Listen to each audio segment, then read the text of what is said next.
Hello everyone, Assalamu alaikum. I hope all the viewers are doing well. As in the recent videos, we had done with the introduction of social problems, their characteristics, and we had covered different social processes or different phenomena as social problems along with the application of sociological perspectives. So आज की इस video में और upcoming videos में हम एक और social problem को डिस्कस करने वाले हैं, that is problem of inequality. हम अपनी सोसाइटी में अक्सर लोगों के साथ डिस्क्रिमिनेशन होता हुआ देखते हैं। हम अक्सर देखते हैं कि लोगों के पास, कुछ ख़ास किस्म के लोगों के पास कुछ चीज़ों के लिए अनईक्वल अपॉर्चुनिटीज़ होती हैं। कई जगह पे हम डिस्क्रिमिनेशन होता हुआ देखते हैं।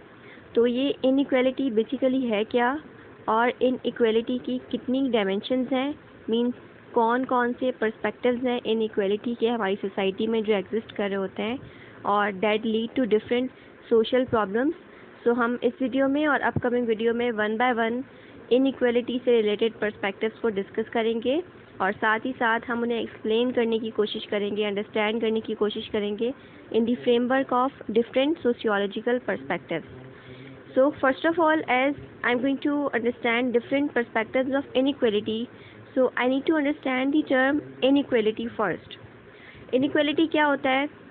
When individuals have unequal access to anything, means जब किसी भी माशरे में, किसी भी सोसाइटी में इंडिविजुअल्स के पास किसी भी चीज़ के लिए अनईक्वल एक्सेस हो, अनईक्वल अपॉर्चुनिटीज़ हो, बराबरी ना हो जब, तो उसे आप इनइक्वालिटी कहते हैं. और सोसाइटी में इनइक्वालिटी डिफरेंट तरह से एग्जिस्ट करती है, जैसे कि inequality based on age, gender, race and ethnicity, economy and religious inequality. तो ये मेन 5 पर्सपेक्टिव्स हैं इनइक्वालिटी के, जिन्हें हम one by one upcoming videos में डिस्कस करेंगे. अभी इस वीडियो में हम जिस इनइक्वालिटी की बात करने वाले हैं, it is based on age inequality. देखिए, एजिंग की स्टडी इतनी इम्पॉर्टेंट है कि इसकी एक अपनी अलग से स्टडी है, एक अलग से ब्रांच है जिसका नाम है जेरोंटोलॉजी. जेरोंटोलॉजी का मतलब होता है, और स्पेशली सोशल जेरोंटोलॉजी का मतलब होता है the study of social aspects of ageing. यानी जब आप बढ़ते हैं उम्र के साथ साथ, जब आपकी उम्र बढ़ती है तो उसके साथ साथ कौन कौन से सोशल आस्पेक्ट्स इंटरकनेक्टेड होते हैं, कौन कौन सी चीज़ें आप फेस कर रहे होते हैं, इसे जेरोंटोलॉजी कहते हैं. और जिस टॉपिक को, जिस सोशल प्रॉब्लम को आप डिस्कस करने वाले हैं, मीन एज इनइक्वालिटी, उसे आप एजिज़म के अंदर कंसीडर करते हैं. एजिज़म का मतलब होता है प्रेजुडाइज या फिर डिस्क्रिमिनेशन. जो एजड जो पीपल हैं उनके बारे में मिसकॉन्सेप्शंस, प्री कंसीव्ड आइडियाज़, उनके पास अनइक्वल अपॉर्चुनिटीज़ या सोसाइटी में उन लोगों के साथ डिस्क्रिमिनेशन होना बेस्ड ऑन देयर एज, ये एक सोशल प्रॉब्लम है. और इस सोशल प्रॉब्लम की वजह से वो जो ओल्डरली पीपल होते हैं उन पे स्टिग्मा लग जाता है, वो मार्जिनलाइज्ड हो जाते हैं, उनकी अपॉर्चुनिटीज़ को लिमिट कर दिया जाता है सोसाइटी के अंदर सोशली. और इस पूरे फिनोमेना को आप एजिज़म के अंदर स्टडी कर रहे होते हैं. सो एक जेरोंटोलॉजिस्ट हैं रॉबर्ट बटलर, उन्होंने ये टर्म इंट्रोड्यूस करवाई थी. और इस टर्म का, यानी एजिज़म का मतलब ये था, ये डिस्क्राइब करती है कि किस तरह से डिफरेंट किस्से, कहानियाँ या मिसकॉन्सेप्शंस बूढ़े लोगों के बारे में, एजड लोगों के बारे में प्रोड्यूस होते हैं, और फिर उनकी एज पे बेस करते हुए वो डिफरेंट किस्म की डिस्क्रिमिनेशन बर्दाश्त कर रहे होते हैं, सफ़र कर रहे होते हैं एक सोसाइटी के अंदर.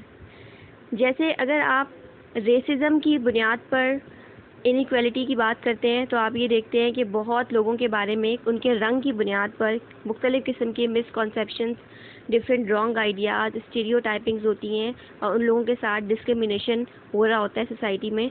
तो बिल्कुल इसी तरह से एजिज़म का मतलब है कि जो एजड लोग हैं उनके साथ उनकी एज की बुनियाद पर सोसाइटी में स्टीरियोटाइप्स का स्प्रेड होना या उनके साथ डिस्क्रिमिनेशन होना.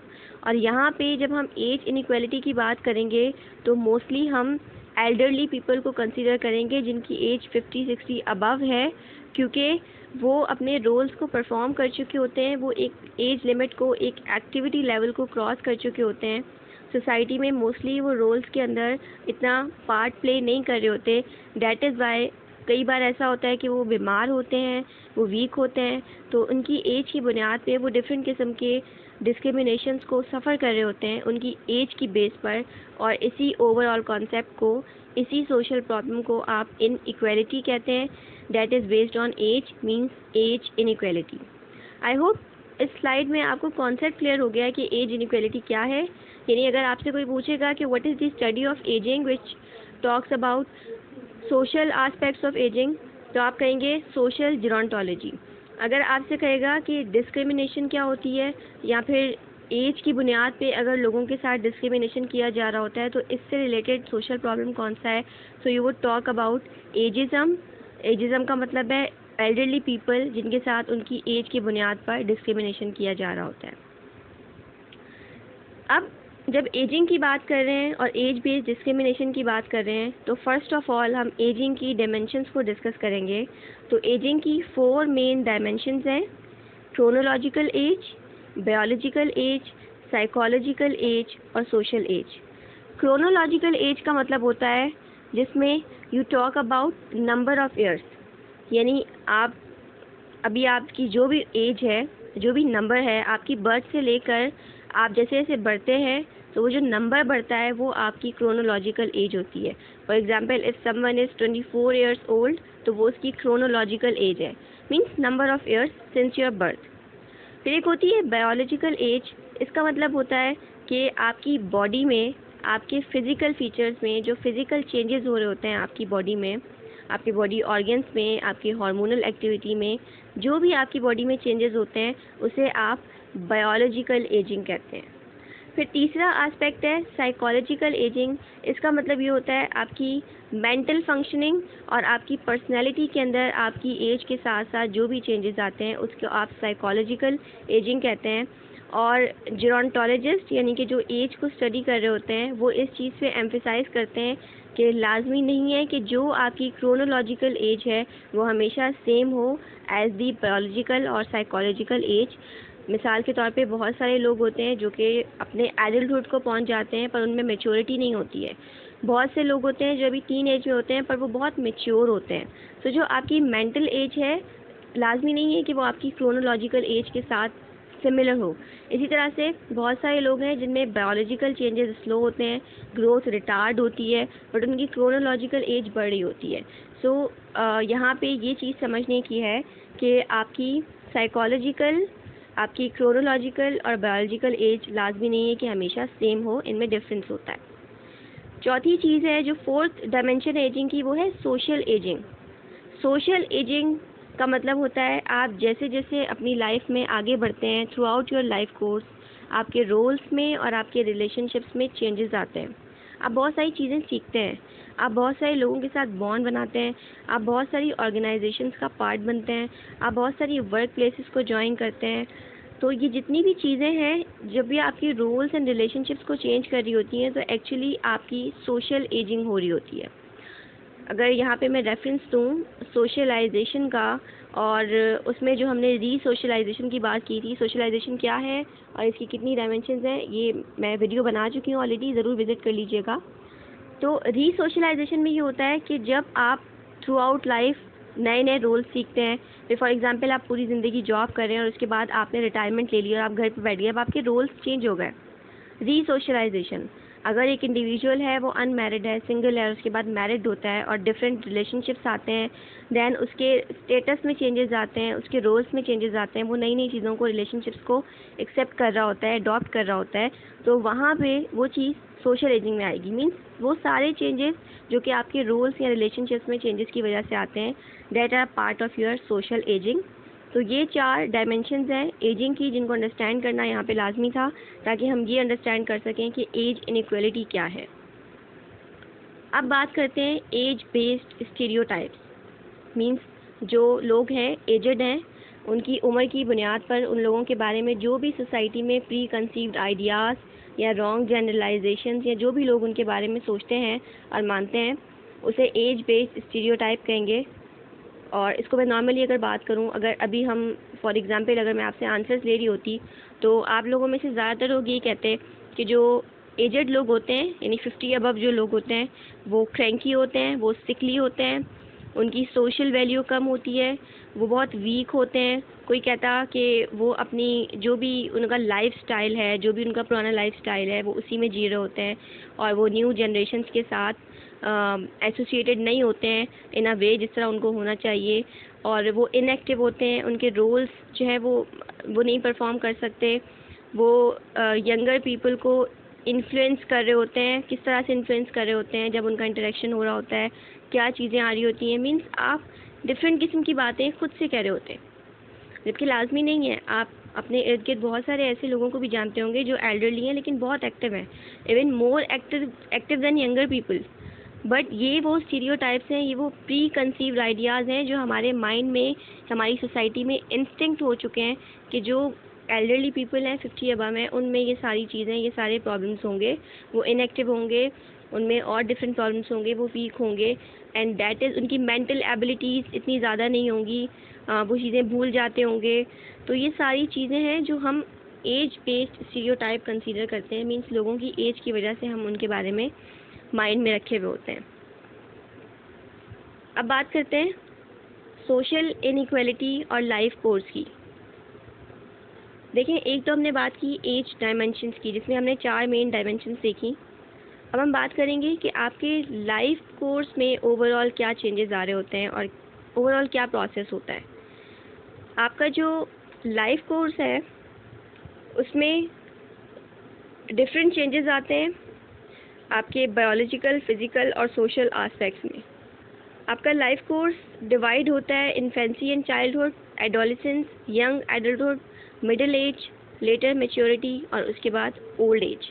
और ये लाइफ कोर्स क्या है? सबसे पहले एक इंडिविजुअल इन्फेंट में आता है, मीन्स उसकी बर्थ से लेके 2 साल की उम्र तक जो भी टाइम होता है वो इन्फेंट होता है, और उसके बाद 12 ईयर तक वो चिल्ड्रन में कंसीडर होता है। और एट दैट टाइम सोशली उसे कंसीडर किया जाता है कि वो most powerless individual in society है। उसके पास कोई पावर नहीं है, उसके पास कोई अपना ख़ास स्टेटस और पोजीशन नहीं है, वो कोई अथॉरिटाइज नहीं है, वो कोई डिसीजन नहीं ले सकता, सोसाइटी का हेल्दियर मेंबर नहीं है, कोई रोल्स प्ले नहीं कर रहा। तो एट दैट टाइम उसको मोस्ट पावरफुल इंडिविजुअल कंसीडर किया जाता है। फिर एडोलेसेंस की बात करते हैं। It is one of the most significant phrases in an individuals life between childhood and adulthood. बचपन से 12 साल की उम्र से लेके एडल्टहुड तक का जितना भी टाइम पीरियड होता है वो सारा एडोलेसेंस में आता है। और अगर आपसे पूछा जाए कि एडोलेसेंस में और इस टाइम में क्या होता है, तो मोस्टली पीपल ऑलवेज कंसीडर के जो टीन एज लोग होते हैं स्पेशली, उनके बारे में कहा जाता है कि वो बहुत सेंटिमेंटल होते हैं, वो बहुत इमोशनल होते हैं, इरेशनल होते हैं, और इस तरह की डिफरेंट चीज़ें कंसीडर की जाती हैं उनके बारे में। तो ये भी स्टीरियोटाइपिंग आप कह सकते हैं कि आपने पहले से कंसीव किया हुआ है कि अगर फॉर एग्जांपल किसी में एक्सेप्शनल केस भी है, बट मोस्टली हम एक चीज़ को प्री कंसीव करके और उसे जनरलाइज कर रहे हैं ओवरऑल एज ग्रुप पे। देन बात करते हैं एमर्जिंग एडल्टहुड की। It is the span between adolescence and full fledged adulthood, usually between the ages 18 and 25। और इसमें भी क्योंकि आप मेच्योरिटी की तरफ, एडल्टहुड की तरफ जा रहे हैं, तो आप बहुत सारे रॉन्ग डिसीजंस ले रहे होते हैं।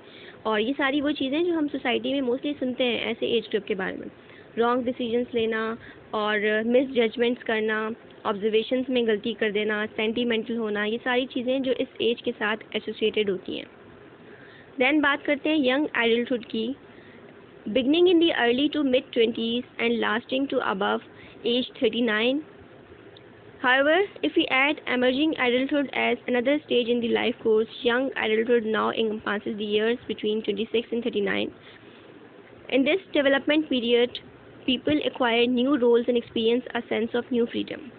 ये जो टाइम पीरियड है इसमें मोस्टली ये हो होता है कि लोग नए नए रोल्स को एक्सेप्ट करते हैं। कोई प्रैक्टिकल लाइफ में स्टेप रखता है, कोई मैरिड लाइफ में स्टेप रखता है और उसके बाद न्यू रोल्स को एक्सेप्ट करता है। तो आपकी लाइफ में न्यू चेंजेस आ रहे होते हैं, आप न्यू चैलेंजेस को, न्यू रोल्स को एक्सेप्ट कर रहे होते हैं। फिर मिडिल एज आती है, that is 40 to 65।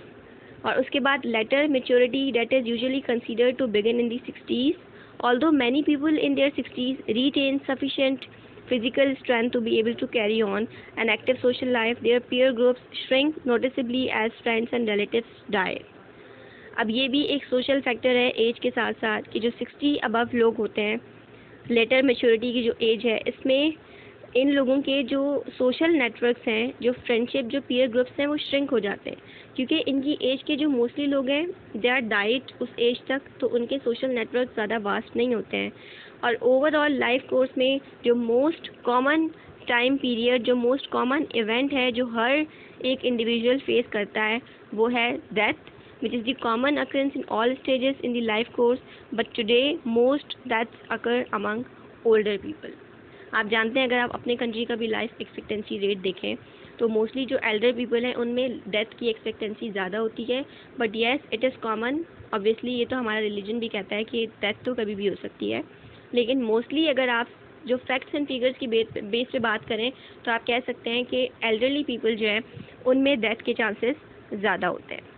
So this was all about life course and social aspects कि जिस तरह से आप लाइफ में आगे जाते हैं, आपकी डिफरेंट लाइफ की स्टेजेस में आप सोशली डिफरेंट तरह से एक्सपेक्टेड होते हैं। कहीं पे आपको पावरलेस समझा जाता है, कहीं पे आपको सेंटिमेंटल समझा जा रहा होता है, कहीं पे आपका सोशल नेटवर्क वास्ट होता है, आप न्यू रोल्स एक्सेप्ट करते हैं, आप बहुत एक्साइटेड होते हैं, बहुत एंथुसियास्टिक होते हैं, तो कहीं पे आपका सोशल नेटवर्क श्रिंक हो जाता है। ये सारी चीज़ें हैं जो सोशल आस्पेक्ट के साथ रिलेटेड हैं लाइफ कोर्स के अंदर। अब बात करते हैं प्रॉब्लम्स एसोसिएटेड विद एजिंग। देखिए, ऐसा नहीं है कि किसी और एज ग्रुप के लोगों के साथ डिस्क्रिमिनेशन नहीं होता, बट मैं अगेन रिपीट करूंगी कि जब भी हम एजिज़म की बात करेंगे या डिस्क्रिमिनेशन की बात करेंगे बेस्ड ऑन एज, तो हम एल्डरली पीपल को ज़्यादा कंसीडर करेंगे। तो एल्डरली पीपल कौन कौन से प्रॉब्लम्स फेस करते हैं, उनकी लिमिट्स हो जाती हैं, उनके रोल्स एंड रिस्पॉन्सिबिलिटीज़, उनकी अपॉर्चुनिटीज़ लिमिट हो जाती हैं।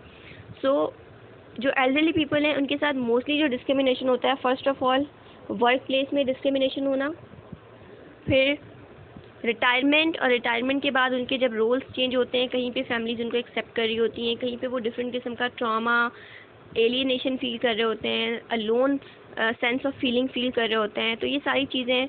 इसके बाद एक और चीज़ जो वो सफ़र करते हैं, हेल्थ, इलनेस और हेल्थ केयर, एक ये बहुत बड़ी चीज़ है। अब इसमें भी अगर आप बात करें तो आप ये देखेंगे जो अगर कोई बूढ़ा इंसान है वो डॉक्टर्स के पास जाएगा तो इवन वो भी उनसे सही से कम्युनिकेट नहीं करेंगे, क्योंकि ये चीज़ आपके माइंड में प्री कंसीव्ड है कि आप एल्डरली हैं, हाँ कोई बात नहीं, आपको तो ये बीमारी होगी, एल्डरली पीपल है, हार्ट प्रॉब्लम है, इट्स ऑल राइट, ये चीज़ तो नॉर्मल है, ये होगी।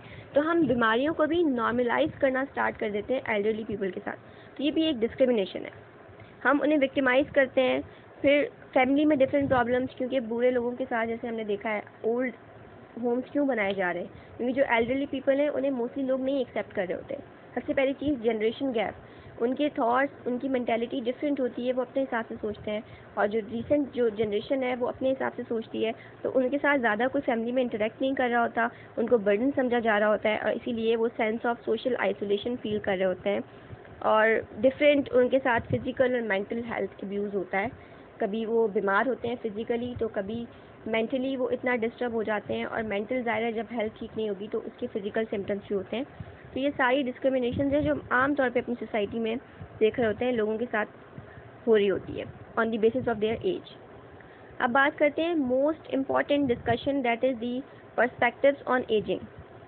डिफरेंट पर्सपेक्टिव्स क्या कहते हैं, सोशियोलॉजिकल पर्सपेक्टिव्स क्या कहते हैं एजिंग या एज डिस्क्रिमिनेशन के बारे में, या एज इनइक्वालिटी के बारे में। देखें, जो फंक्शनलिस्ट अप्रोच है वो तो क्योंकि फंक्शनिंग या डिसफंक्शनिंग और स्टेबिलिटी, ऑर्गेनाइजेशन या डिसऑर्गेनाइजेशन की बात करती है, तो फंक्शनलिस्ट ये कहते हैं कि जैसे जैसे सोशल इंस्टीट्यूशंस में ड्रामेटिक चेंजेस आ रहे हैं, वैसे वैसे जो बढ़ती हुई उम्र के लोग हैं उनकी लाइफ में भी उन चेंजेस का इफ़ेक्ट आ रहा है। कैसे?